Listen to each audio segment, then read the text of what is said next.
میں جس موضوع کو لے کر حاضر ہوا ہوں وہ موضوع ہے جمعہ کی فضیلت اور نماز میں ہونے والی کچھ غلطیاں۔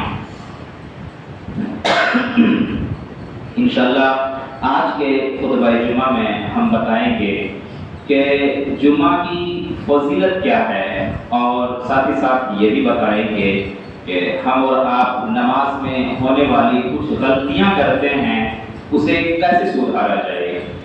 آج کا خطبہ جمعہ انشاءاللہ بالکل درس کے ٹائپ کا ہوگا، درس کی طرح آج ہم جو ہے کہ خطبہ جمعہ دیں گے اور بتائیں گے کہ اس کی فضیلت کیا ہے اور نماز میں ہونے والی غلطیاں کیا ہے۔ ابھی میں نے سورۃ الجمعہ کی آیت نمبر 9 تلاوت کی۔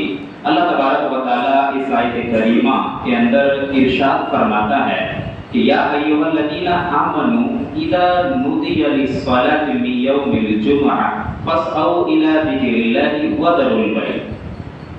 اللہ تبارک و تعالیٰ فرماتا ہے کہ اے ایمان والو، جب جمعہ کے دن جمعہ کی نماز کے لیے اذان کہی جائے، اذان دی جائے، فاسعوا الی ذکر اللہ، تو اللہ کے ذکر کی طرف دوڑو، وذروا البیع، اور خرید و فروخت کو جو ہے کہ بند کر دو۔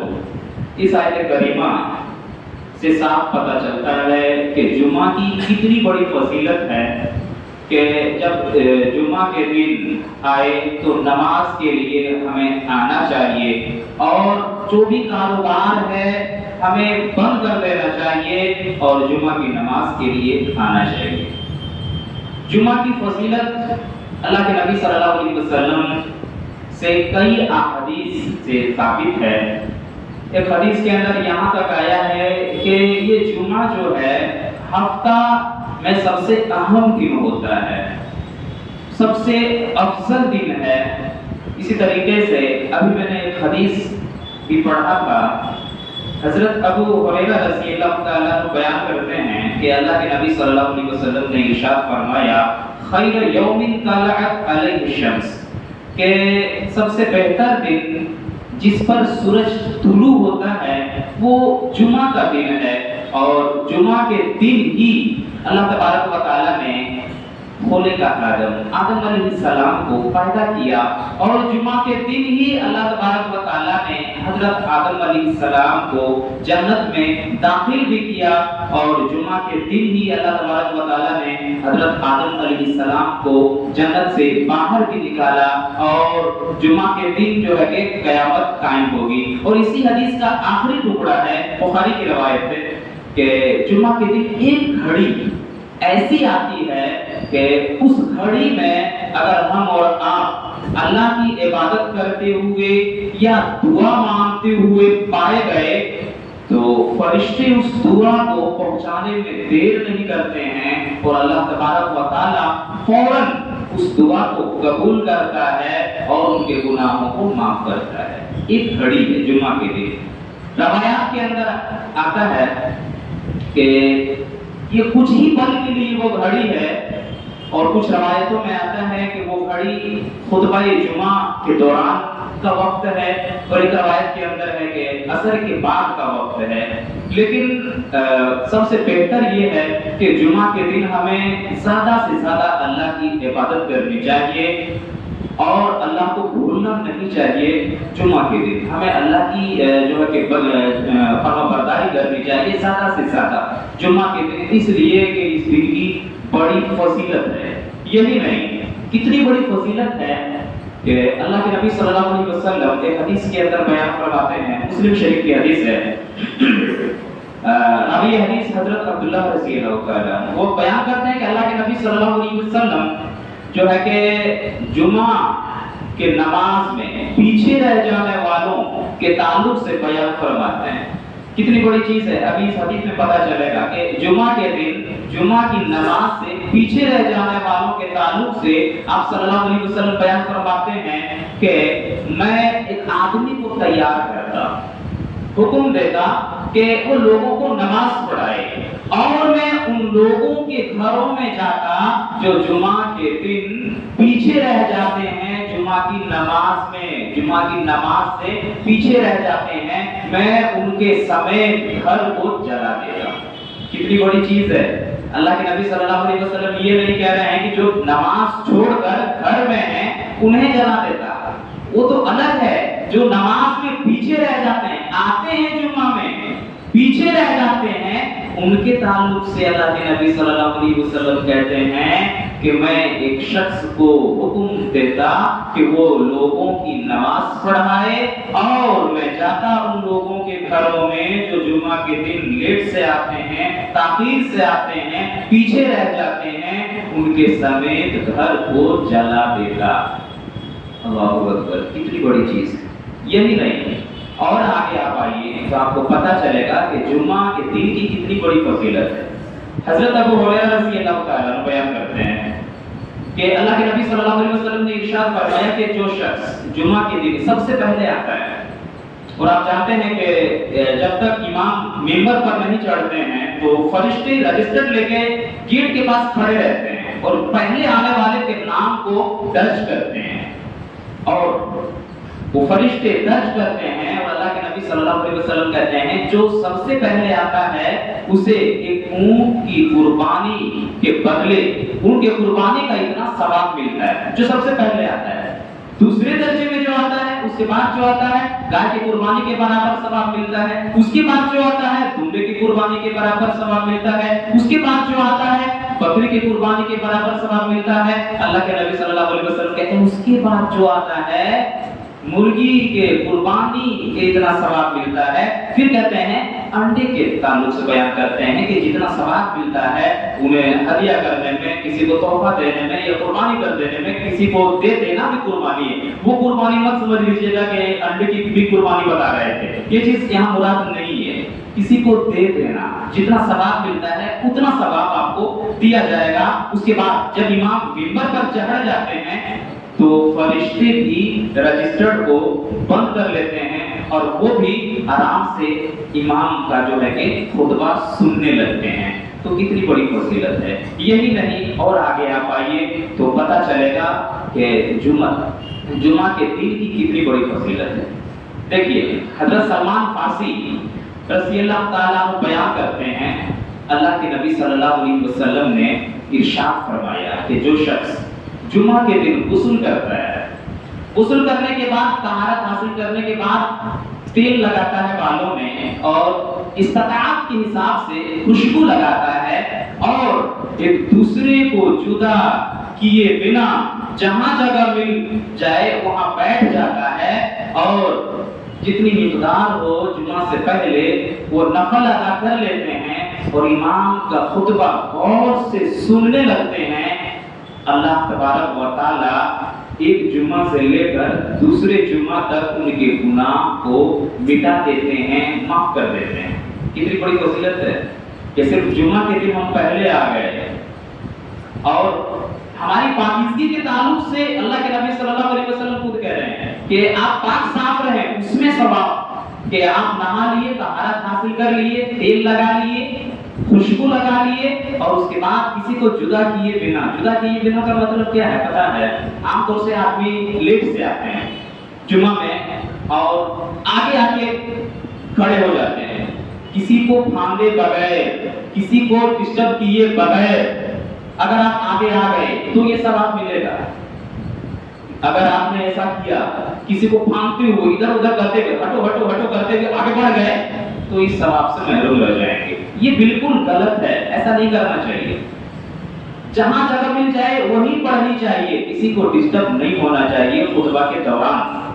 اسی طریقے سے اور آگے آئیے، اللہ کے نبی صلی اللہ علیہ وسلم فرماتے ہیں کہ جمعہ کے دن کسی نے اگر بات کیا تو جو ہے کہ اس نے لغو کیا، گناہ کیا، یہاں تک کہ کوئی اگر بات کر رہے ہیں آپ نے بول دیا خاموش رہو، آپ نے بھی لغو کیا۔